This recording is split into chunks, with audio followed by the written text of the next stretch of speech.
जी कैफ 7 आज के लेक्चर का आगाज़ करते हैं। Lecture number 42 chapter. आज हम नया चैप्टर स्टार्ट करने जा रहे हैं, चैप्टर 8। 100% कन्फर्म है इस अटैम्प्ट में 15 तकरीबन 15 नंबर का क्वेश्चन पेपर इस चैप्टर में से सेट होगा। ज़्यादा का भी हो सकता है, लेकिन सेफर साइड के ऊपर 15 मार्क्स की बात कर रहा हूँ। और इसमें 2 MCQs भी एक्सपेक्टेड हैं कि होंगे, 2 MCQs भी एक्सपेक्टेड हैं कि होंगे। तो इसीलिए इस चैप्टर में से फेवरेट, जैसे वो डायरेक्टर्स वाला टॉपिक था, डायरेक्टर एंड चीफ एग्जीक्यूटिव वाला, उसी तरह ये मीटिंग वाला चैप्टर भी आपका मोस्ट इम्पोर्टेंट चैप्टर में से एक चैप्टर है। लेंथी है थोड़ा, लेकिन जाहिर है एग्जाम वेटेज भी उस लिहाज से है। 15 से 20 नंबर का पेपर एक्सपेक्टेड है, इस चैप्टर में से सेट होगा और कंफर्म क्वेश्चन आएगा। टॉपिक है, चैप्टर डील किससे कर रहा है? जनरल मीटिंग से। जनरल मीटिंग देखें, कंपनी लॉ में मीटिंग्स का टॉपिक डिस्कस हुआ है वेरियस कंटेक्स्ट में। जैसे मीटिंग शेयर होल्डर्स की भी हो सकती है, मीटिंग डायरेक्टर्स की भी हो सकती है, meeting class of share holder या क्लास ऑफ डायरेक्टर्स की भी हो सकती है। जैसे हमने पढ़ा ना, मेंबर्स या शेयर होल्डर्स की डिफरेंट क्लासेस होती हैं। तो अगर आपको याद हो, इफेक्टेड क्लास की 3/4 मेजॉरिटी की अप्रूवल चाहिए, तो उसके लिए जो मीटिंग होगी, क्या वो सारे शेयर होल्डर्स की मीटिंग होगी? सिर्फ इफेक्टेड क्लास की, उसे क्लास मीटिंग कहा जाता है। जब एक शेयर होल्डर्स या डायरेक्टर्स में से एक पर्टिकुलर क्लास की मीटिंग हो, उसे क्या कहा जाता है? Class meeting. यानी एक पर्टिकुलर ग्रुप की मीटिंग हो, उसे क्लास मीटिंग कहा जाता है। लेकिन क्लास मीटिंग्स हमारे कैफ के सिलेबस में नहीं है। सिर्फ आपको ये टर्म समझाना मकसूद था कि क्लास मीटिंग्स होती क्या है। क्लास मीटिंग का मतलब है कि सारे शेयर होल्डर्स या डायरेक्टर्स की नहीं, बल्कि उनके एक पर्टिकुलर पार्ट ग्रुप की मीटिंग को कहते हैं क्लास मीटिंग। तो प्रैक्टिकली अगर आप देखें तो मीटिंग्स बहुत सी तरह की होती है। प्रैक्टिकली देखा जाए, अगर शेयर होल्डर्स या मेंबर्स की मीटिंग है, डायरेक्टर्स की मीटिंग है, फिर इसके बाद डिफरेंट हर डिपार्टमेंट की अपनी अपनी, ह्यूमन रिसोर्स डिपार्टमेंट भी मीटिंग्स करते रहते हैं, अकाउंट्स डिपार्टमेंट में भी मीटिंग्स होती रहती हैं, सेल्स डिपार्टमेंट में मीटिंग होती रहती है। लॉ सिर्फ 2 तरह की मीटिंग्स के ऊपर फोकस करता है, कंपनी लॉ। कौन कौन सी मीटिंग्स के ऊपर? शेयर होल्डर्स की मीटिंग या मेंबर्स की मीटिंग के ऊपर, और डायरेक्टर्स की मीटिंग। शेयर होल्डर की मीटिंग को कहते हैं जनरल मीटिंग, डायरेक्टर्स की मीटिंग को कहते हैं बोर्ड मीटिंग। डायरेक्टर्स की मीटिंग के बारे में बहुत कम मटेरियल हमारे सिलेबस में है। आपको याद होगा, हमने इतना पढ़ा हुआ है कि लिस्टेड कंपनी के लिए रिक्वायर्ड है कि director once in each quarter meeting conduct करवाएं। और उसमें हमने शायद कोरम के बारे में भी पढ़ा था कि क्या कोरम है लिस्टेड कंपनी के डायरेक्टर्स का? 4, 1/3 और 4 विच एवर इज हायर। ये बोर्ड मीटिंग का ही कोरम पढ़ा था ना हमने। तो सिर्फ एक लर्निंग ऑब्जेक्टिव में हमने बोर्ड मीटिंग के बारे में स्टडी किया, उसके बाद स्टडी नहीं किया। तो डायरेक्टर्स की मीटिंग का तो बहुत कम मैटर हमारे सिलेबस में है, लेकिन जो शेयर होल्डर्स की मीटिंग है, मेंबर्स की मीटिंग है, इसके बारे में डिटेल डिस्कशन सिलेबस में इंक्लूडेड है। और ये सारे का सारा चैप्टर शेयर होल्डर्स की मीटिंग से ही रिलेटेड है, जिसमें हम क्या सीखेंगे कि शेयर होल्डर्स की या मेंबर्स की मीटिंग, जिसे जनरल मीटिंग भी कहा जाता है। शेयर होल्डर या मेंबर्स की मीटिंग को क्या कहते हैं? General meeting. के सीखेंगे क्या चैप्टर में कि टाइप्स ऑफ जनरल मीटिंग क्या है, जनरल मीटिंग की कितनी टाइप्स है, और हर मीटिंग के कंडक्ट होने के रूल्स क्या है, कब कंडक्ट करवाई जाएगी कोई भी टाइप ऑफ मीटिंग, उस मीटिंग में डिस्कस क्या होगा, और उसकी प्रोसीडिंग से रिलेटेड कुछ रूल्स पढ़ेंगे। इस पूरे चैप्टर में क्या स्टडी करने जा रहे हैं हम? शेयर होल्डर्स की मीटिंग्स, जिसे जनरल मीटिंग्स भी कहते हैं, मीटिंग की टाइप्स, कब मीटिंग कंडक्ट होगी, उसमें डिस्कस क्या होगा, और फिर अदर प्रोसीडिंग्स उसके हवाले से, कोरम वगैरह या दूसरी चीजें।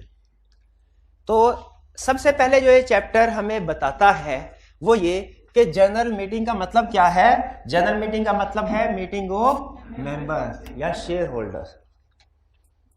ये अच्छा, इसमें इसका ये मतलब नहीं है, जब हम कहते हैं मीटिंग ऑफ मेंबर्स, इसका ये मतलब नहीं है कि इसमें और कोई बंदा आ नहीं सकता। कुछ और लोगों को भी इसमें आने की इजाजत है। जैसे मेंबर्स की मीटिंग में डायरेक्टर भी आना चाहें आ सकते हैं। कंपनी का ऑडिटर पता है कौन होता है? जो के फाइनेंशियल स्टेटमेंट, कंपनी के जो फाइनेंशियल स्टेटमेंट्स होती हैं उनको चेक करता है ठीक है कि नहीं, वो भी आना चाहे तो आ सकता है।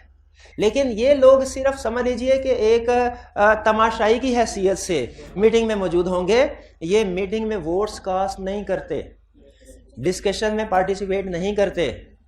यूं समझ लीजिए डायरेक्टर्स का वहां पे मौजूद होना सिर्फ ये इसको इंश्योर करने के लिए कि मीटिंग अच्छे तरीके से चले, कुछ चाय पानी का इंतजाम करने के लिए डायरेक्टर्स का वहां होना जरूरी है। वहां पे होने की इनको इजाजत है, वरना मीटिंग में जो डिस्कशन होगी उसमें डिसीजन मेकिंग होगी वो सारी की सारी कौन कर रहे होंगे? मेंबर्स। ठीक है, हाँ डायरेक्टर्स की मीटिंग में सिर्फ डायरेक्टर्स ही होते हैं, लेकिन मेंबर नहीं होते, लेकिन मेंबर्स की मीटिंग में मेंबर के साथ साथ डायरेक्टर। अच्छा, अब आपने अपना क्लासिक क्वेश्चन नहीं पूछना कि अगर कोई पर्सन वो शेयर होल्डर भी है, वो डायरेक्टर भी है, तो क्या वो मेंबर्स की मीटिंग में आ सकता है? बिल्कुल क्या वो डायरेक्टर्स की मीटिंग में भी आ सकता है? बिल्कुल आ सकता है, लेकिन मेंबर्स की मीटिंग में उसकी हैसियत वो एज ए मेंबर उसको अटेंड कर रहा होगा, और डायरेक्टर्स की मीटिंग में डायरेक्टर। ठीक है, मेंबर्स की मीटिंग में जब वोट कास्ट कर रहा होगा तो वो उसके वोट्स कितने होंगे? उसके शेयर्स के लिहाज से। लेकिन डायरेक्टर्स की मीटिंग में आपको पता है सबका एक वोट होता है, तो डायरेक्टर्स की मीटिंग को अटेंड करेगा एज डायरेक्टर, मेंबर्स की मीटिंग को वो बंदा अटेंड करेगा एज मेंबर। क्लियर हुई है बात? आगे चलते हैं। जनरल मीटिंग किसे कहते हैं? Meeting of members. इस मीटिंग में कुछ ना कुछ डिस्कस होगा। हर मीटिंग का कोई एजेंडा होता है ना, ठीक है, हर मीटिंग का कोई एजेंडा होता है। एजेंडा समझते हैं क्या? वो points to be discussed at meeting. तो जनरल मीटिंग का भी कोई एजेंडा होगा। जनरल मीटिंग का जो एजेंडा होता है इसे लॉ की लैंग्वेज में कहते हैं business. Business to be conducted, business to be transacted, business to be discussed. इन टर्म्स का मतलब क्या है कि जनरल मीटिंग में क्या क्या चीजें डिस्कस होने जा रही हैं। तो जो एजेंडा आइटम होती है मीटिंग की, यानी एजेंडा में जो चीजें डिस्कस होने जा रही है उन्हें क्या कहते हैं? बिजनेस। जो बिजनेस होते हैं ये दो तरह के होते हैं, और शाबाश, ordinary business, special business. Ordinary business और स्पेशल बिजनेस। ऑर्डिनरी बिजनेस आपको बताया इससे पहले क्या होते हैं? क्या दे? नहीं, मुकर जाए बताया? कहां बताया था? Consideration of financial statement, consideration of auditors report, consideration of directors report, appointment of directors, appointment of auditor. छठी चीज रह गई डिविडेंड। शाबाश, डिविडेंड कौन बोला? शाबाश, तो पढ़ाया हुआ ना पहले, मुकर गए सारे।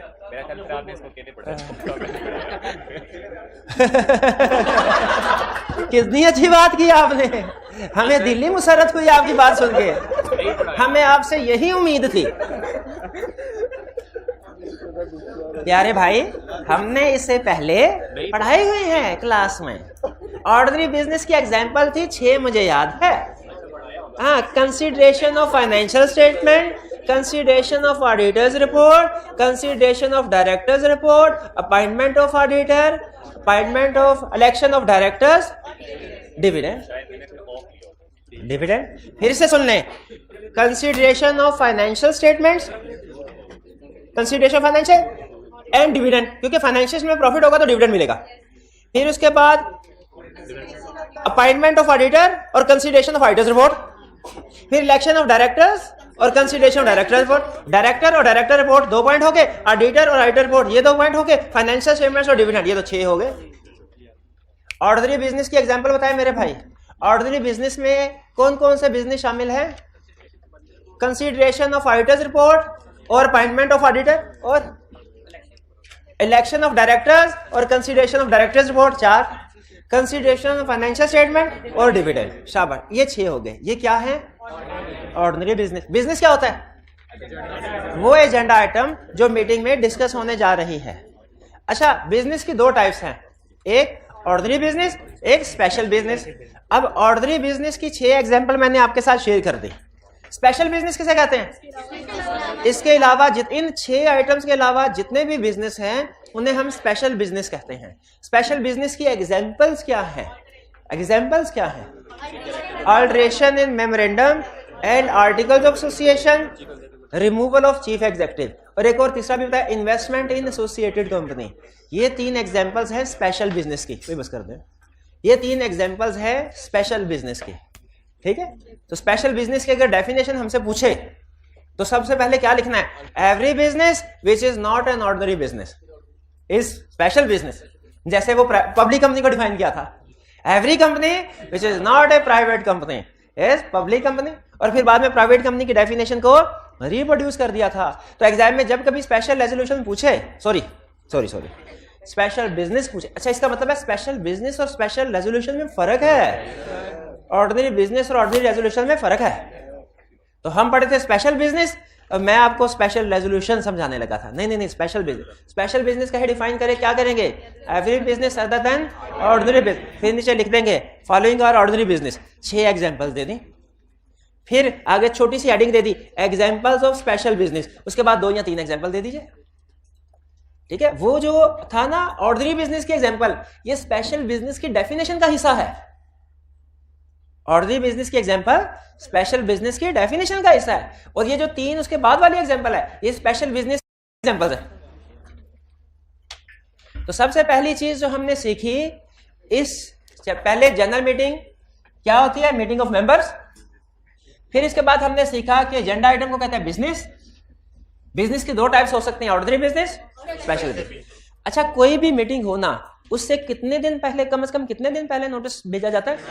21 दिन पहले। क्या उस नोटिस में लिखा होना चाहिए कि इस मीटिंग में क्या क्या चीजें डिस्कस होंगी? बिल्कुल। तो याद रखें, कोई भी एजेंडा आइटम हो उसमें बिजनेस लिखा जाता है।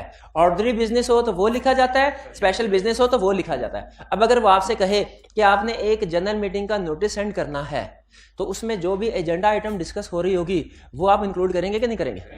बिल्कुल इंक्लूड करेंगे। मुझे ये बताइए, अगर वो कहे कि आप एजीएम, एनुअल जनरल मीटिंग, एक टाइप ऑफ जनरल मीटिंग है, इसका नोटिस प्रिपेयर करें, तो उस नोटिस में आपने एक चीज लाजमी लिखनी है, क्या? Agenda items to be discussed in meeting, या businesses to be discussed to be transacted at meeting. Businesses to be transacted at meeting का मतलब क्या है? वो आइटम जो मीटिंग में डिस्कस होने जा रही है। फिर आगे बता रहा है, कह रहा है डायरेक्टर्स मीटिंग, जनरल मीटिंग को अटेंड तो कर सकते हैं, लेकिन इसमें वोट कास्ट नहीं कर सकते। डायरेक्टर्स कैन, ये बात समझ आई, अभी डिस्कस हुई है। डायरेक्टर्स कैन अटेंड मीटिंग, लेकिन वोट को कास्ट नहीं कर सकते। एज डायरेक्टर नहीं कर सकते, बिल्कुल जाहिर है। अगर वो शेयर होल्डर भी हैं तो एज शेयर होल्डर तो कर सकते हैं, शेयर होल्डर तो कर सकते हैं। Chairman shall preside, chairman of board of director, इस मीटिंग का प्रेसिडेंट होगा, चेयरमैन होगा, चेयर करेगा मीटिंग को, बोर्ड ऑफ डायरेक्टर का चेयरमैन। अच्छा, अजीब बात है, मीटिंग मेंबर्स की है और इसका चेयरमैन बोर्ड ऑफ डायरेक्टर का चेयरमैन है। वो सिर्फ इसलिए है ताकि मीटिंग को अच्छे तरीके से कंडक्ट करवाया जा सके, क्योंकि डायरेक्टर जनरल मीटिंग को कंडक्ट कर सकते हैं, लेकिन वो असल में कंपनी को, बिजनेस मीटिंग को अच्छे तरीके से कंडक्ट करवाने के लिए, मैनेज करने के लिए आते हैं मीटिंग में, वरना मीटिंग में डिस्कशन वगैरह में हिस्सा नहीं लेते, क्योंकि वो शेयर होल्डर्स की मीटिंग है, अनलेस के कोई डायरेक्टर शेयर होल्डर भी। Chairman shall preside general meeting, ये क्लियर हो गया? आगे चलते हैं।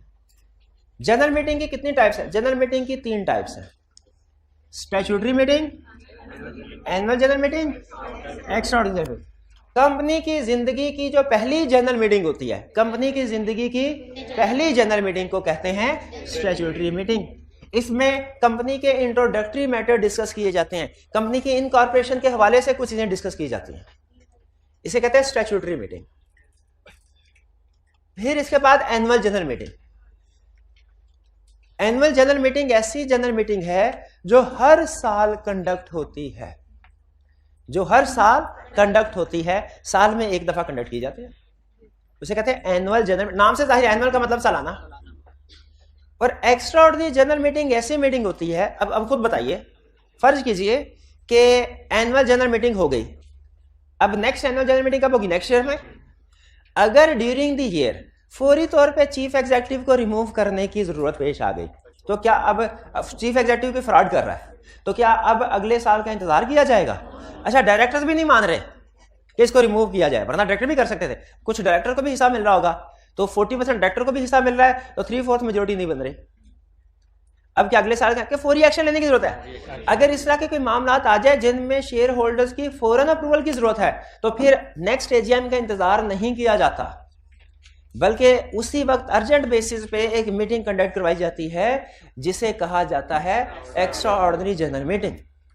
इसका मतलब है एक्स्ट्रा ऑर्डिनरी जनरल मीटिंग कभी भी कंडक्ट करवाई जा सकती है, वो साल के किसी भी महीने में कंडक्ट करवाई जा सकती है, उसका साल में एक दफा होना लाजमी नहीं है, हो सकता है किसी साल में बिल्कुल ना हो सकता है किसी साल में एक से ज्यादा हो जाए। एक्स्ट्रा ऑर्डिनरी यानी एक्स्ट्रा ऑर्डिनरी सर्कमस्टेंसेस में जब मेंबर्स की अप्रूवल की जरूरत हो किसी मामले पे तो उसके लिए क्या किया जाता है? Extra ordinary general meeting conduct करवाई जाती है। तो 3 तरह की जनरल मीटिंग कौन सी हुई? Statutory meeting, annual general meeting, extra ordinary general meeting. ठीक है, जो फर्स्ट एनुअल जनरल मीटिंग होगी उसे क्या कहते हैं? गलत।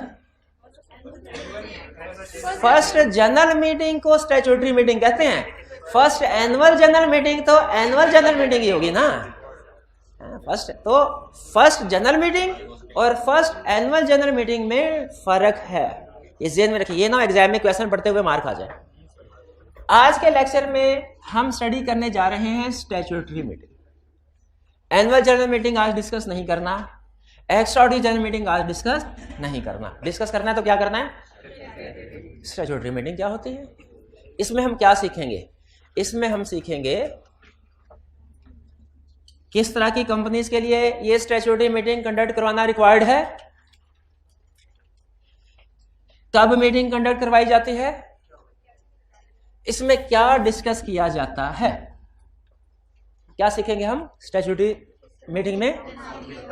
किस कंपनी, अच्छा एनुअल जनरल मीटिंग और एक्स्ट्रा ऑर्डिनरी जनरल मीटिंग कोई भी टाइप ऑफ कंपनी कभी भी करवा सकती है, चाहे पब्लिक है चाहे प्राइवेट है, चाहे लिमिटेड बाय शेयर चाहे लिमिटेड बाय गारंटी। कोई भी टाइप ऑफ कंपनी कभी भी, हर कंपनी एजीएम भी कंडक्ट करवा सकती है, उसके लिए करवाती है, और एक्स्ट्रा ऑर्डिनरी जनरल मीटिंग भी करवा सकती है। स्टैट्यूटरी मीटिंग कुछ कंपनी के लिए रिक्वायर्ड है, कुछ कंपनी के लिए रिक्वायर्ड नहीं है। एजीएम हर तरह की कंपनी के लिए रिक्वायर्ड है। तो इसमें हम क्या स्टडी करेंगे? किस तरह की कंपनी के लिए रिक्वायर्ड है, कौन कंडक्ट करवाएगा, फिर क्या सीखेंगे कब कंडक्ट करवाई जाएगी, फिर क्या सीखेंगे डिस्कस क्या होता है। यानी यूं समझ लीजिए, who, when, what is discussed, which companies, यहां कौन कंडक्ट करवाएगा। एक है मुश्किल तरीका, एक है आसान तरीका। पहले मुश्किल से समझाता हूं, किस तरह की कंपनीज के लिए स्टैट्यूटरी मीटिंग कंडक्ट करवाना रिक्वायर्ड है। एवरी पब्लिक कंपनी, हर पब्लिक कंपनी जिसका शेयर कैपिटल हो उसके लिए स्टैट्यूटरी मीटिंग कंडक्ट करवाना रिक्वायर्ड है। किसके लिए? हर public company having share capital. और दूसरा, ऐसी प्राइवेट कंपनी जो अपने आप को पब्लिक कंपनी में कन्वर्ट करवाती है within 1 year of incorporation, उसके लिए भी स्टैट्यूटरी मीटिंग कंडक्ट करवाना रिक्वायर्ड है। हाँ, अब आसान तरीका क्या भला भाई, जिन कंपनीज के लिए certificate of commencement of business हासिल करना रिक्वायर्ड है उन्हीं के लिए स्टैट्यूटरी मीटिंग भी रिक्वायर्ड है। अब एक ही कंसेप्ट दो जगह फिट हो गया। हमारे कुछ कंसेप्ट होते हैं ना, वो एक से ज्यादा जगहों पे फिट हो जाते हैं। जैसे हम ये अभी तो ये पढ़ा हमने, कौन सा कंसेप्ट, कि किस तरह की कंपनीज के लिए स्टैट्यूटरी मीटिंग कंडक्ट करना जरूरी है। तो उसी तरह की कंपनीज, उनके लिए certificate of commencement of business हासिल करना भी जरूरी है, और उन्हीं कंपनीज के लिए स्टैट्यूटरी मीटिंग भी जरूरी है। इसके अलावा और कौन सा कंसेप्ट था जो हमने एक से ज्यादा जगह पे फिट किया था? Variation in share holders rights. इसको कैंसिल करवाने के लिए जो रूल्स थे और डायरेक्टर्स के इलेक्शन को इनवैलिड करार करने के लिए जो रूल्स थे, और जनरल मीटिंग की प्रोसीडिंग्स को इनवैलिड करार करने के लिए जो रूल्स थे, वो सारे सेम थे। सिखाया नहीं था आपको? 10% शेयर होल्डर किसके पास जाएं? कोर्ट के पास। कब जाएं? 30 दिन के अंदर, और जाके ये साबित कर दें जो भी लिखा हुआ था। तो ये कंसेप्ट 3 जगहों पे एज इट इज अप्लाई होता है तकरीबन। किन किन 3 जगहों पे? Variation in share holders right, declaration of election of director invalid, और declaration of general meeting invalid proceedings. General meeting में भी, डायरेक्टर्स की मीटिंग, इलेक्शन, डायरेक्टर का इलेक्शन भी, और शेयर होल्डर राइट में। 3 जगहों पे सिमिलर कंसेप्ट, और कोई ना कोई हर दफा पूछ लेता है वो, या एक अटेम्प्ट छोड़ के तो जरूर पूछ लेता है। और इसी तरह ये 2 कंसेप्ट हमारे पास। भाई ये क्लियर होगा, स्टैट्यूटरी मीटिंग कब करवाई जाएगी? स्टैट्यूटरी मीटिंग का एक दूसरा नाम क्या है? First general meeting. ये फर्स्ट जनरल मीटिंग या स्टैट्यूटरी कब करवाई जाएगी? Within 9 months from date of incorporation. Date of incorporation, date of incorporation कौन सी होती है? जिस दिन कंपनी रजिस्टर्ड हुई है। सर्टिफिकेट ऑफ इनकॉर्पोरेशन के ऊपर ये डेट लिखी होती है। Within 9 months from date of incorporation और within 180 days from commencement of business, whichever is earlier। इसका मतलब क्या हुआ? यानी एग्जाम में अगर आपसे पूछे कि बताओ इस कंपनी की स्टैट्यूटरी मीटिंग कब तक होनी चाहिए, तो आपने सबसे पहले ये देख लेना है इस कंपनी की मीटिंग होनी भी चाहिए कि नहीं। ये ना प्राइवेट कंपनी हो और आप कैलकुलेशन में पड़ जाए, पहले ये देख लेना चाहिए इसकी मीटिंग होनी भी चाहिए कि नहीं। और अगर होनी चाहिए तो फिर आपने एक कैलकुलेशन करनी है 9 मंथ्स फ्रॉम इनकॉर्पोरेशन और दूसरी कैलकुलेशन करनी है 180 days from commencement of business. दोनों में से जो डेट पहले आ रही हो आपने कहना इस डेट तक आपको स्टैट्यूटरी मीटिंग कंडक्ट करवानी चाहिए। स्टैट्यूटरी मीटिंग कब कंडक्ट करवानी चाहिए? विद इन, पहले डेट कैलकुलेट करेंगे 9 मंथ्स फ्रॉम इनकॉर्पोरेशन, फिर डेट कैलकुलेट करेंगे 180 days from commencement of business. दोनों में से जो पहले आ रही हुई हम कहेंगे कि इस तारीख तक स्टैट्यूटरी मीटिंग कंडक्ट होनी चाहिए। हाँ, लेकिन अगर आपने स्टैट्यूटरी मीटिंग कंडक्ट करवाने से पहले एजीएम कंडक्ट करवा ली तो फिर स्टैट्यूटरी मीटिंग रिक्वायर्ड नहीं है। Statutory meeting is not required if AGM conducted before statutory meeting, क्योंकि स्टैट्यूटरी मीटिंग में जो प्रिलिमिनरी मामला डिस्कस होने हैं अगर एजीएम होगी तो उसमें डिस्कस हो जाएंगे, फिर इसकी अलग से जरूरत ही नहीं है। क्लियर हुआ? अभी तक हमने जनरल मीटिंग की कितनी टाइप्स? 3। कौन कौन सी? Statutory meeting, annual general meeting, extra. आज कौन सी मीटिंग पढ़ना है? Statutory meeting. स्टैट्यूटरी मीटिंग हमने क्या क्या पढ़ना है? किन कंपनीज के लिए रिक्वायर्ड है, कब रिक्वायर्ड है, क्या डिस्कस किया जाता है। किन कंपनीज के लिए रिक्वायर्ड है? Public company having share capital, private company converted into public within 1 year of incorporation. कब रिक्वायर्ड है? 9 months from date of incorporation और 180 days from commencement of business. Whichever is earlier या whichever is later? Whichever is earlier. शाबाश, ये clear होगी बात। अब चलते हैं आगे। Discuss not required. Statutory meeting कब कंडक्ट करना required? Public company having share capital के लिए भी स्टैट्यूटरी मीटिंग कब कंडक्ट करना रिक्वायर्ड नहीं है? अगर annual general meeting statutory meeting से पहले कंडक्ट करवा ली जाए। हो सकती है अभी एजीएम में पढ़ेंगे कि एजीएम कब कंडक्ट होनी चाहिए। वो कहता है इनका एक साल में पहली एजीएम कब होनी चाहिए, कहता है साल के अंदर जब मर्जी कर लो।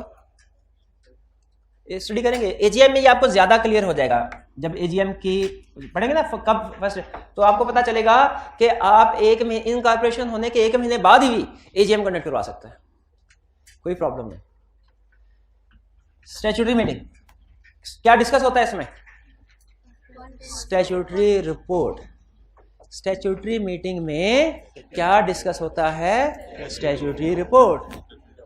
स्टैट्यूटरी रिपोर्ट में क्या डिस्कस होता है? स्टैट्यूटरी मीटिंग में जनरली आपको पहले बता देता हूं, फिर स्पेसिफिक 1 बाय 1 पॉइंट डिस्कस करेंगे। स्टैट्यूटरी मीटिंग में जनरली कंपनी की इनकॉर्पोरेशन के हवाले से जो मामलात होते हैं ना, स्टार्टअप के हवाले से, वो डिस्कस हो रहे होते हैं। इंट्रोडक्शन पहले तो स्टैट्यूटरी रिपोर्ट में क्या क्या कंटेंट्स हैं ये गौर से पढ़ लें, समझ लें। एग्जाम में रिप्रोडक्शन के क्वेश्चन में पूछ लेता होता है कि बताओ स्टैट्यूटरी रिपोर्ट के कंटेंट्स क्या हैं। 5 नंबर के साथ क्वेश्चन पूछ लेगा और आप 5 कंटेंट्स लिखेंगे। हालांकि ज्यादा लिखें, कोशिश करें 8, 9, 10 जितने भी हैं सारे लिख लें। चलें 8 लिख लें, कम से कम 8 तो लिख लें। 9 लिख लीजिएगा मेरे भाई, 5 से ज्यादा लिख लीजिएगा। कंटेंट्स समझ गए होंगे। कंटेंट्स क्या है स्टैट्यूटरी रिपोर्ट के? कंटेंट्स का मतलब इसमें क्या क्या चीज डिस्कस होगी? Total number of shares allotted, कितने शेयर्स अलॉट कर दिए, कितने शेयर्स अलॉट कर दिए, ठीक है, जितने भी शेयर्स अलॉट किए हैं वो लिख दिए जाएंगे। क्योंकि अभी देखिए अभी ताजा कंपनी इनकॉर्पोरेट हुई है, शेयर भी ताजा इश्यू किए हैं, अभी तो बहुत सा पैसा पड़ा, कुछ खर्चे किए होंगे, वो शेयर्स अलॉट किए हैं, पैसे आएंगे ना, आए होंगे, उन पैसों में से कुछ ना कुछ खर्चा भी किया होगा, लेकिन अच्छा खासा बैंक बैलेंस मौजूद भी होगा। तो वो ये कहता है कि सबसे पहले आपने स्टैट्यूटरी रिपोर्ट बताया शेयर्स कितने अलॉट किए। अच्छा, हालांकि इस मीटिंग में जिनको शेयर्स अलॉट किए वो खुद भी मौजूद होते हैं क्या नहीं होते? शेयर होल्डर, उन्हीं की तो मीटिंग है, लेकिन वो एक दूसरे के साथ हेलो हाय कर लेते हैं, जान पहचान बढ़ा देते हैं, ठीक है, उनको पता चल जाता है किस बंदे ने कितने ज्यादा शेयर्स खरीदे हुए। तो जो टोटल शेयर्स खरीदे हैं स्टैट्यूटरी रिपोर्ट में लिखा, शेयर अलॉट किया है कंपनी ने, स्टैट्यूटरी रिपोर्ट में लिखा। फिर इन शेयर के अगेंस्ट में कैश कितना रिसीव हुआ ये लिखा होगा। 1 मिलियन शेयर इशू किए हैं 10 रुपीज के अगेंस्ट में, तो इधर लिखा होगा 1 मिलियन शेयर इशू किए हैं, यहां पे क्या लिखा होगा 10 मिलियन कैश रिसीव हुआ है। Summary of cash, summary of receipts and payment, फिर स्टार्ट से लेके कुछ अर्सा पहले तक कुछ अर्सा, कुछ चंद दिन पहले तक जितने भी रिसीट्स और पेमेंट्स भी होती रही हैं उनका भी रिकॉर्ड लिखा होगा। यानी उस 10 मिलियन में से फॉर एग्जांपल अगर 4 मिलियन खर्च कर दिया है तो 10 - 4 = 6, ये कैश बुक बना के सामने रखी जाएगी, जिसे पता चल जाए कि इन कॉर्पोरेशन से लेके अब तक कितने पैसे आए, कितने पैसे गए। ये कैश बुक की समरी होती है एक तरह से। रिसीट एंड पेमेंट अकाउंट बनाया कभी आपने, सुना हुआ? कैश बुक का ही दूसरा नाम है ना। कह रहा है लेकिन नॉट अर्लियर बाय 15 डेज, ये कोशिश करें जितनी लेटेस्ट हो अच्छा है, 15 दिन से ज्यादा पुरानी नहीं होनी चाहिए। 15 दिन से ज्यादा पुरानी नहीं होनी चाहिए। इसका मतलब क्या है कि जो रिसीट्स ऑफ पेमेंट की डिटेल, अगर फर्ज कीजिए मीटिंग हो रही है 20 मई को, तो क्या 1 मई तक का रिसीट एंड, और कंपनी इनकॉर्पोरेट हुई है 1 फरवरी को, फर्ज करें 1 फरवरी को इनकॉर्पोरेट हुई है, स्टैट्यूटरी मीटिंग है 20 मई को, तो रिसीट एंड पेमेंट अकाउंट 1 फरवरी से लेके 1 मई तक चलेगा नहीं, क्योंकि 20 दिन पुराना हो गया। ये 5 मई या 10 मई या 15 मई तक होना चाहिए, ठीक है। यानी जिस दिन स्टैट्यूटरी मीटिंग कंडक्ट हो रही है उस दिन और जिस दिन तक की समरी है, इनमें 15 दिन से ज्यादा का गैप नहीं होना चाहिए। उसने यही कंसेप्ट को थोड़े मुश्किल अल्फाज में बताया, लेकिन समझ आ गई ना आपको कि रिसीट एंड पेमेंट अकाउंट ज्यादा पुराना, 15 दिन से ज्यादा पुराना नहीं होना चाहिए। 3 बातें स्टैट्यूटरी रिपोर्ट में आ गई। कौन कौन सी? एक तो कैश रिसीट एंड पेमेंट वाली, शेयर्स अलॉटेड वाली, और cash received against shares allotted वाली, और रिसीट एंड पेमेंट वाली, ठीक है। और 15 दिन तो रिसीट एंड पेमेंट वाले के साथ है, वो शेयर्स अलॉटेड के साथ थोड़ा ही है, या cash received against share allotted के साथ थोड़ा ही है। 15 दिन वाली परवीन किसके साथ है? Summary of receipt and payment के साथ। 3 चीजें होंगी। फिर particular of director, chief executive, secretary, auditor, पता चले, हम शेयर होल्डर्स को पता चले उन्होंने अपनी सारी उम्र की कमाई किन लोगों के हाथ में दे दिया। पर्टिकुलर जो कंपनी को चलाएंगे, ये कौन लोग हैं, क्या मार्केट में इनकी अच्छी पोजीशन है, सारे। हालांकि इनकी नॉमिनेशन आपको पता है सब्सक्राइबर्स ही करते हैं, लेकिन मैं भी शेयर होल्डर में सब्सक्राइबर के अलावा दूसरे लोग भी हों, उन्हें पता चल जाएगा कि भाईजान ये जो कंपनी अब चलानी है किन लोगों ने चलानी है। Particulars of director, chief executive, company secretary, auditor, इनकी डिटेल भी स्टैट्यूटरी रिपोर्ट में लिखी जाएगी। पता होना चाहिए कि नहीं होना चाहिए। आप किसी कंपनी में इन्वेस्ट करने जा रहे हैं, आपको ये तो पता होना चाहिए कंपनी को चला कौन रहे हैं, ठीक है। ये भाईजान कंपनी चला रहे हो, इन्वेस्ट करेंगे नहीं करेंगे, तो इसलिए पता होना चाहिए ना, पता होना चाहिए। आगे चलते हैं। Brief overview of companies affairs. Company के अफेयर्स मीन मामलात, कंपनी के मामलात का कंपनी किस तरह की ट्रांजैक्शन कर रही है, मैन्युफैक्चरिंग है, रिटेल है, ऑटो सेक्टर में है के शुगर सेक्टर में है, किस सेक्टर में है, एयरलाइन में है, किस सेक्टर में, कंपनी के अफेयर्स का brief overview. Next, particulars of contract which are to be modified. अगर कोई कॉन्ट्रैक्ट मॉडिफाई करना है उसके पर्टिकुलर। अच्छा, हमने कोई एक कंसेप्ट इस तरह का पढ़ा था, मॉडिफिकेशन, क्या पढ़ा था? मॉडिफिकेशन ऑफ चार्ज नहीं, प्रॉस्पेक्टस इशू करते हुए अगर उसमें किसी कॉन्ट्रैक्ट की डिटेल लिखी गई है तो इशू करने के बाद वो मॉडिफाई नहीं हो सकता जब तक कमीशन की अप्रूवल ना हो। ये कंसेप्ट पढ़ा था, मुझे लगता है क्लास में डिस्कस होने से रह गया था। क्या डिस्कस किया था हमने? डिस्कस कर दिया था हमने, हाँ। मॉडिफिकेशन क्या कंसेप्ट था कि अगर प्रॉस्पेक्टस में किसी कॉन्ट्रैक्ट का जिक्र है,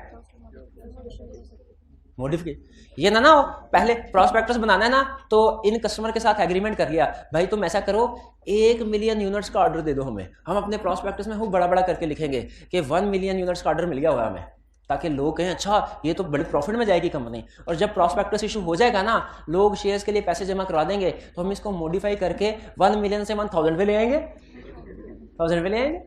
हो सकता है कि नहीं? इसीलिए कमीशन ने कहा कि अप्रूवल, ताकि अगर इसमें कोई गड़बड़ मुझे नजर आई ना तो मैं कॉन्ट्रैक्ट के साथ साथ प्रॉस्पेक्टस, इश्यूएंस ऑफ शेयर्स, इसको भी नल एंड वाइड कर दूंगा। लो, जिस मकसद के लिए झूठ बोला था, धोखा दिया था, वो मकसद भी फारिग। तो इसीलिए अगर स्टार्ट से लेके अब तक कोई ऐसा कॉन्ट्रैक्ट हुआ है तो मॉडिफाई करना है, तो अब शेयर होल्डर की अप्रूवल भी जरूरत है। शेयर होल्डर अप्रूव करेंगे तो कॉन्ट्रैक्ट मॉडिफाई होगा। Next, extend of carrying out और not carrying out under writing contract. Under writing contract क्या होता है?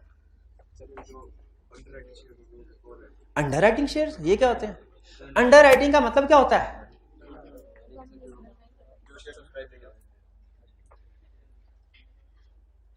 अंडर सब्सक्रिप्शन सुना है?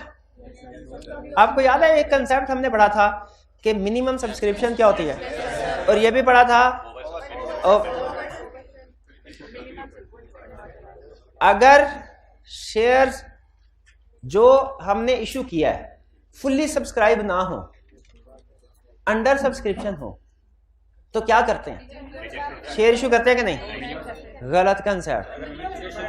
हाँ शाबाश, मिनिमम सब्सक्रिप्शन से ऊपर आ गए हैं शेयर तो फिर अलॉटमेंट हो जाएगी, और अगर मिनिमम सब्सक्रिप्शन जितने भी नहीं आए तो फिर वापस किए जाएंगे, अलॉटमेंट नहीं होगी। ये कंसेप्ट हमने पढ़ा। तो इसका मतलब है, जरा गौर से सुनिए, जब कभी कोई भी कंपनी शेयर इशू कर रही होगी उसे खतरा होगा, डर होगा, कहीं ऐसा ना हो मिनिमम सब्सक्रिप्शन पूरी ना हो। अगर मिनिमम सब्सक्रिप्शन पूरी ना हुई तो हमें 1 रुपया भी नहीं मिलेगा, क्योंकि हमें फिर वो सारे पैसे वापस करने हैं। Certificate of commencement of business में नहीं मिलता अगर मिनिमम सब्सक्रिप्शन ना, कंडीशन थी ना उसमें। तो इसीलिए रिस्क है कि नहीं? तो कंपनीज इस रिस्क को कवर करने के लिए एक तरह की इंश्योरेंस कंपनी से राब्ता करते हैं। इंश्योरेंस कंपनी वाले क्या करते हैं? सर आपका रिस्क हम लेते हैं, अगर आपको नुकसान पहुंचा तो जिम्मेदारी हम पे। इंश्योरेंस वाले यही कहते हैं ना। अब ये जो खास तरह का इंश्योरेंस प्रोवाइडर है इसे कहते हैं अंडर राइटर। ये क्या इंश्योरेंस देता है? ये कहता है सर अब आप हमारे पास आके बेफिक्र है, आप बेफिक्र होकर शेयर इशू करें, मिनिमम सब्सक्रिप्शन भी डिसाइड कर लें, जो हम जिम्मेदारी लेते हैं, गारंटी देते हैं आपके शेयर मिनिमम सब्सक्रिप्शन तक लोग सब्सक्राइब करेंगे। अगर फर्ज करें मिनिमम सब्सक्रिप्शन नहीं भी होती ना तो जो बैलेंस होगा हम सब्सक्राइब कर देंगे। ये ले आपके शेयर सारे सब्सक्राइब, लेकिन उसके बदले में थोड़ा सा कमीशन आपको देना पड़ेगा। ये जो बंदा ये काम करता है इसको कहते हैं अंडर राइटर, और ये जो एग्रीमेंट होता है इसको कहते हैं अंडर राइटिंग एग्रीमेंट। और इसमें जो अंडर राइटर को मुफ्त में थोड़ी काम करता है, जो कमीशन मिलता है इसे क्या कहते हैं? Under writing commission. बाज़ औक़ात अंडर राइटिंग एग्रीमेंट एग्जीक्यूट होता है तो फिर कमीशन मिलता है। Some time underwriting agreement execute नहीं भी होता फिर भी कमीशन देना पड़ता है। एग्जीक्यूट होने या ना होने से क्या मुराद है? अगर मिनिमम सब्सक्रिप्शन पूरी हो गई पब्लिक की तरफ से तो अंडर राइटिंग एग्रीमेंट एग्जीक्यूट नहीं होगा, लेकिन कमीशन देना पड़ेगा। कमीशन रिश्त तो लिया था ना मैंने। और अगर अंडर राइटिंग एग्रीमेंट एग्जीक्यूट हो गया, इसका क्या मतलब है? मिनिमम सब्सक्रिप्शन पूरी नहीं हुई थी और अंडर राइटर को शेयर बाय करने पड़े, तो इस पे भी कमीशन देना पड़ेगा।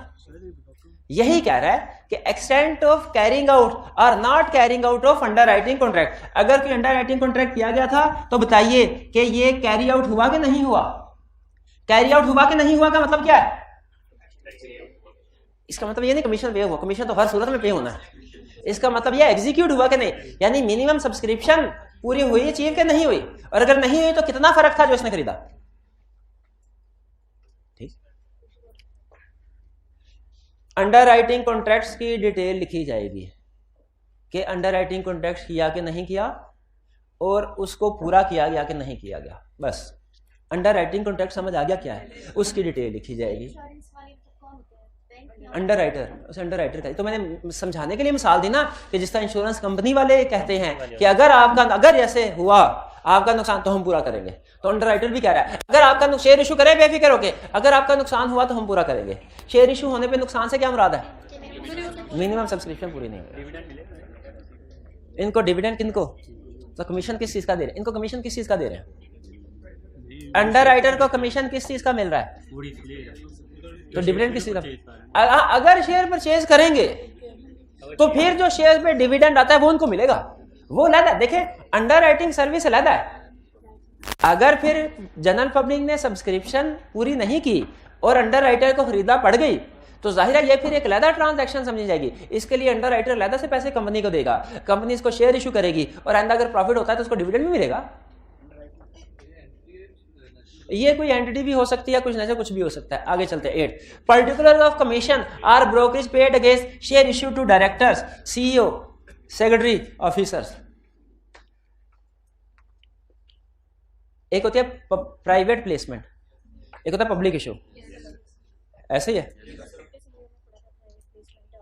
हाँ बिल्कुल, शेयर इशू किया जाए।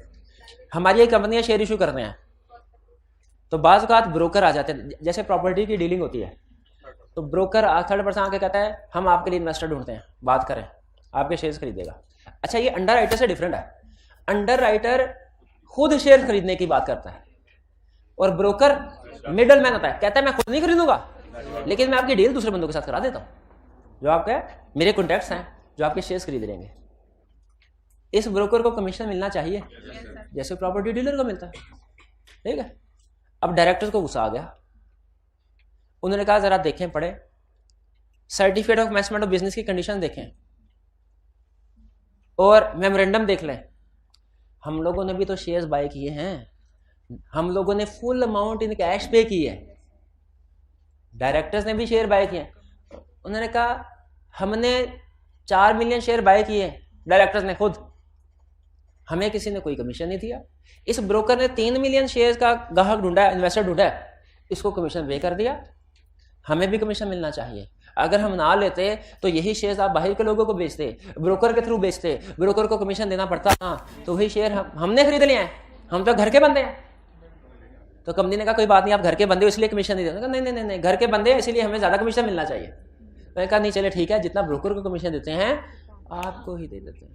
यानी खुद को शेयर बेचने का कमीशन ले लिया डायरेक्टर्स ने, कंपनी सेक्रेटरी ने खुद को शेयर बेचने कमीशन। तो ये चूंकि एक थोड़ी सी रिलेटेड पार्टी ट्रांजैक्शन बन जाती है, थोड़ी सी सेंसिटिव ट्रांजैक्शन बन जाती है कि पता नहीं ये फेयर है कि नहीं और पता नहीं कमीशन ज्यादा तो नहीं दे दिया गया, इसीलिए इसे भी स्टैट्यूटरी रिपोर्ट में इंक्लूड कर दिया जाता है। तो स्टैट्यूटरी रिपोर्ट में 8 चीजें आ गई। स्टैट्यूटरी रिपोर्ट में कितनी चीजें आई? स्टैट्यूटरी रिपोर्ट में क्या क्या चीजें लिखी जाती है? सबसे पहले नंबर ऑफ शेयर्स अलॉटेड, दूसरा cash received against share allotted, तीसरा summary of received and payment 15 दिन से ज्यादा पुरानी ना हो, particulars of director chief executive, फिर इसके बाद brief overview of companies affairs, underwriting agreement, commission brokerage paid to share issue to directors और particulars of contract to be modified. या अच्छा, आप जरा सोच के बताइए, ये 8 कंटेंट है स्टैट्यूटरी रिपोर्ट के, इन 3 में और बाकी 3 में एक सरसरी डिफरेंस क्या है? बज़ाहिर जो ये सारी कैश फाइनेंशियल मैटर से डील कर रहे हैं, कैश डायरेक्टली कैश और सिग्निफिकेंट अमाउंट है। ये ज्यादातर नॉन कैश है, ज्यादातर, हालांकि कमीशन पेड वगैरह भी कैश में आप कर सकते हैं, लेकिन ज्यादातर ये नॉन कैश है, ये वाली कैश है और ये सिग्निफिकेंट बड़ी अमाउंट्स है।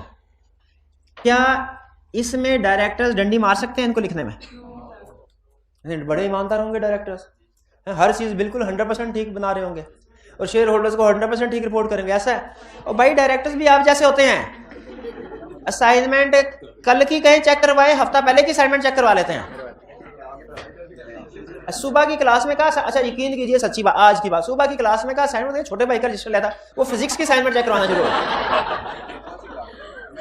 सुबह बीला की क्लास में हुआ था फिजिक्स की, खुदा का खौफ करें यार। और पता कहीं रॉकेट साइंस नीचे लिखी हुई थी, मैंने कहा ये तो मेरे बड़ों को भी नहीं आती है साइंस क्या लिखी हुई, ये मैंने कब करवा दी असाइनमेंट।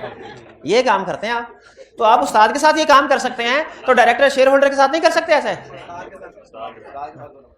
अच्छा चले, तो ये इसमें कोई गलती हो सकती है, इसीलिए लॉ ने कहा, क्या कहा कि ये जो 3 मैटर्स है ना, ये बहुत सिग्निफिकेंट है, इनमें हैवी कैश इन्वॉल्व है, इनके साथ ऑडिटर्स की रिपोर्ट अटैच करो, एक थर्ड पर्सन लेके आओ जिसे ऑडिटर कहते हैं, वो इन 3 चीजों की इन तीनों आइटम्स की एक चीज चेक करे और फिर लिख के दे कागज पे कि ये सही है कि नहीं।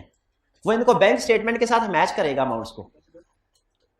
तो ये जो स्टैट्यूटरी रिपोर्ट के ये जो 3 कंटेंट्स है ना, कौन कौन से 3 contents? Total number of shares allotted, cash received against share allotted, summary of जो 15 दिन से ज्यादा पुरानी ना हो, इनके ऊपर ऑडिटर रिपोर्ट देगा। रिपोर्ट चेक करने के बाद रिपोर्ट देगा, क्या रिपोर्ट देगा कि ये 3 चीजें ठीक है कि नहीं, शेयर्स के ऊपर, कैश रिसीव्ड, ये बन गई। अच्छा बताइए, जो भी बंदा कोई रिपोर्ट प्रैक्टिकली बनाता है, नीचे लिखता है कि किसने बनाई, साइन करता है ताकि उसकी जिम्मेदारी हो, ठीक है। ये रिपोर्ट अच्छा चाहे बनाई सारे डायरेक्टर्स ने मिलके होगी, लेकिन इसके ऊपर साइन कौन करेगा? क्या किसी के साइन होने चाहिए? किसी की तरफ से ऑथेंटिकेशन सर्टिफिकेशन होनी चाहिए, बिल्कुल होनी चाहिए, ताकि वो बंदे जिम्मेदारी ले रहे हो कि इसमें कोई गलती हुई तो हमारी जिम्मेदारी है। इसे कहते हैं सर्टिफिकेशन या ऑथेंटिकेशन। स्टैट्यूटरी रिपोर्ट को कौन सर्टिफाई करेगा, ऑथेंटिकेट करेगा? सीईओ, एक डायरेक्टर, कम से कम एक डायरेक्टर, और अगर लिस्टेड कंपनी है तो सीएफओ भी। स्टैट्यूटरी रिपोर्ट के हर सफे पे ये तीनों लोग साइन करेंगे, ताकि किस बात सबूत इस बात का कि हमने ये स्टैट्यूटरी रिपोर्ट चेक कर लिया है और ये बिल्कुल ठीक है, हमने बनाई। इसे सर्टिफिकेशन भी कहते हैं, इसे ऑथेंटिकेशन भी कह सकते हैं। तो कौन सर्टिफाई करेगा, कौन ऑथेंटिकेट करेगा स्टैट्यूटरी रिपोर्ट को? CEO plus at least one director, और अगर लिस्टेड कंपनी है तो सीएफओ भी। ऑडिटर भी तो सर्टिफाई करेगा? नहीं, वो स्टैट्यूटरी रिपोर्ट नहीं है, वो ऑडिटर रिपोर्ट है, और वो सिर्फ 3 चीजों के ऊपर है: shares, cash received against shares allotted, received at payable. अच्छा, आपको लफ्ज सेंड करना और फाइल करना, इसमें फर्क बताया था किसी लेक्चर में? सेंडिंग में और फाइलिंग में क्या फर्क है?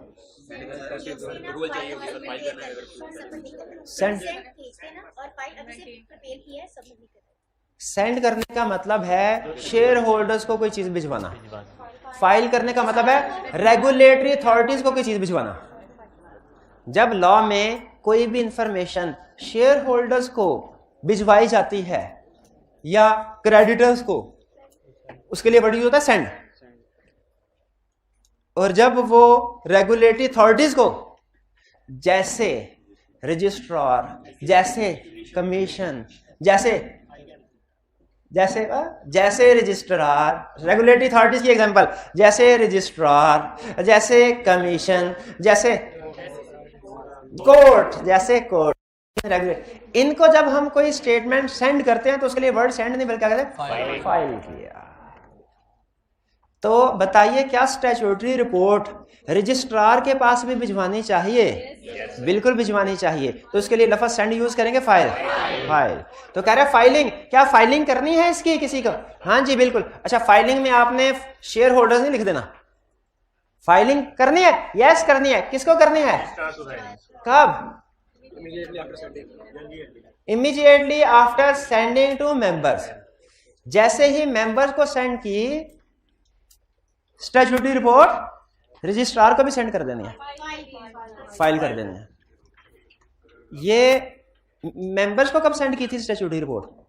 1 मिनट, कोई नहीं बोलेगा। मेंबर्स को हमने स्टैट्यूटरी रिपोर्ट सेंड की है, ये स्टैट्यूटरी मीटिंग के बाद किया कि पहले किया? शाबाश। कितने दिन पहले? 21 डेज पहले। 21 डेज।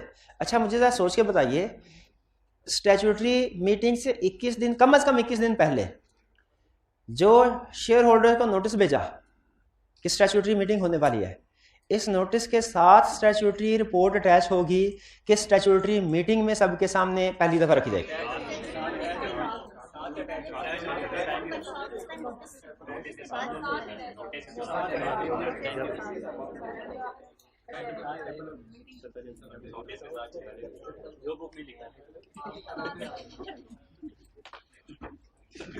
मेरा भाई यहाँ पढ़ने नहीं आया, हाँ, नहीं फड़काने भी नहीं, कमीशन कुछ और लग रहा है।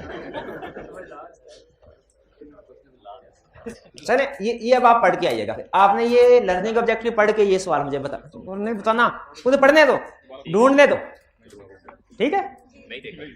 तो फाइल कब करवाना है? जैसे ही मेंबर्स को सेंड की जाती है स्टैट्यूटरी रिपोर्ट, वैसे ही रजिस्ट्रार को भी फाइल की जाएगी। लेकिन कमीशन को नहीं, देखे रजिस्ट्रार को सेंड कर रहा। लिस्ट ऑफ मेंबर्स, कंपनी के जितने भी मेंबर्स हैं उनकी लिस्ट बनाई जाएगी और स्टैट्यूटरी मीटिंग में सबके सामने रख दी जाएगी। सर ये कंपनी के मेंबर्स है, कोई देखना चाहे तो देख ले, ओपन फॉर इंस्पेक्शन है। क्योंकि फर्स्ट टाइम सारे शेयर होल्डर्स इकट्ठे हो रहे हैं ना, तो कुछ शेयर होल्डर्स सारे आए, कुछ शायद ना आए हो, तो जो नहीं भी आ सके लिस्ट में उनका नाम होगा, लोग पहचान लेंगे, अच्छा हमारे साथ साथ इन लोगों ने भी कंपनी में पैसा इन्वेस्ट किया है। लिस्ट ऑफ मेंबर्स हो जाएगी।